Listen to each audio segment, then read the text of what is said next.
और अब तक के लिए प्रभु का धन्यवाद करो और जीवन में आगे देखो और प्रभु पर विश्वास रखो, क्योंकि इस क्षण आप ठीक वहीं हैं जहां प्रभु आपको रखना चाहते हैं। नमस्ते दोस्तों, मैं हूं आरजे कार्तिक। हम में से कई लोगों के दिमाग में सवाल आ जाता है कई बार कि अगर मैं नहीं होता तो क्या होता।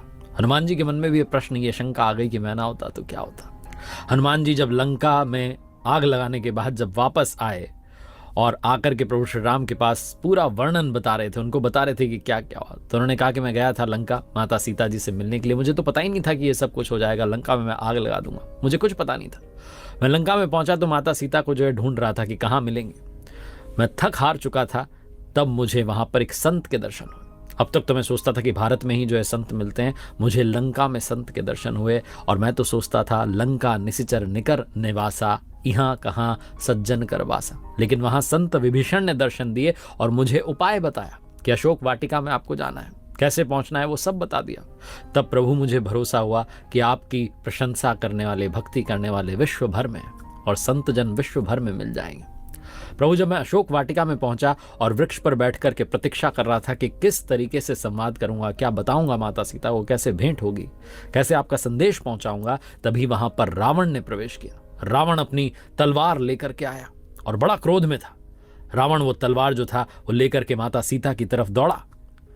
मन में ऐसा जोश आया कि अभी जाकर के इसका जो है वध कर देता हूं, इसी तलवार से इसकी गर्दन काट देता हूं। लेकिन तब मैं क्या देखता हूं कि भगवान रावण की पत्नी रानी मंदोदरी ने आकर के रावण का हाथ थाम लिया, उसे रोक दिया और कहा, नहीं, ये गलती आप नहीं करेंगे। जबकि मैं तो सोच रहा था कि मंदोदरी तो प्रसन्न होती कि बीच का जो रास्ता था साफ हो गया, मैं ही रानी रहूंगी, उसका तो भय मिट जाता।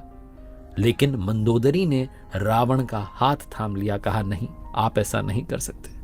मैं तब सोच रहा था कि मैं नहीं होता तो क्या होता, लेकिन मंदोदरी ने आकर के एक सबसे बड़ा संदेश दिया कि तुम नहीं होते तब भी यहां माता सीता की रक्षा हो जाती। प्रभु जब रावण के सैनिक मुझे लेकर के जा रहे थे, तब भी मेरे मन में बहुत कुछ प्रश्न उठ रहे थे। तभी मैंने सुना कि त्रिजटा नाम की एक और संत थी वहां, जो कह रही थी कि एक बंदर आया है और लंका में आग लगाएगा। मुझे समझ में नहीं आ रहा था कि ये संत वाणी कहां से आ रही है और ये कैसे जानती हैं कि मैं यहां पर आग लगाने आया हूं। ऐसा तो कुछ होगा ही नहीं।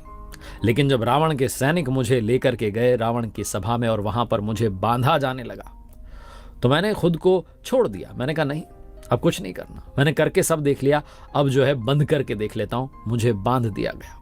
रावण के सैनिक आए मेरी तरफ मुझे मारने के लिए, तब भी मैंने खुद को बचाने का तनिक भी प्रयास नहीं किया, चेष्टा नहीं की, क्योंकि मुझे पता था आपका जो निर्णय है, जो आपकी युक्ति है, जो आपकी योजना है, वो मेरी समझ से परे है। तभी मैं क्या देखता हूं कि विभीषण जो है वो अपने सिंहासन से उठते हैं और कहते हैं कि दूत को मारना अनीति होती है। तो अपने आसन से उठ करके जो है सबको चौंका देते हैं, समझा देते हैं, मुझे मारा नहीं जाता, मेरी रक्षा हो जाती है। कौन रक्षा करता है? रावण का भाई। रावण की पत्नी माता सीता की रक्षा करती है, रावण का भाई मेरी रक्षा करता है। और मुझे समझ में आता है कि मैं नहीं होता तो क्या होता, तब भी सब कुछ ठीक होता। और प्रभु आश्चर्य तो तब हुआ जब रावण ने आदेश दिया अपनी सेना को, सैनिकों को, कि इस बंदर की पूंछ में कपड़ा बांध करके, तेल डाल करके, घी डाल करके आग लगा दो। तब मुझे समझ में आया कि वो संतवाणी त्रिजटा जी ने क्यों कहा था कि एक बंदर आया है जो पूरी लंका जला देगा। मैं तो जलाना ही नहीं चाहता था। मुझे कहां पता था कि कपड़ा कहां मिलेगा, तेल कहां मिलेगा, आग कहां से लाऊंगा, क्या करूंगा, मुझे कुछ समझ नहीं थी। लेकिन प्रभु, मैंने उस दिन समझ लिया कि आपको जो कार्य कराना होता है, आप वो कार्य रावण से भी करा लेते हैं, तो मैं तो वो कार्य कर ही दूंगा।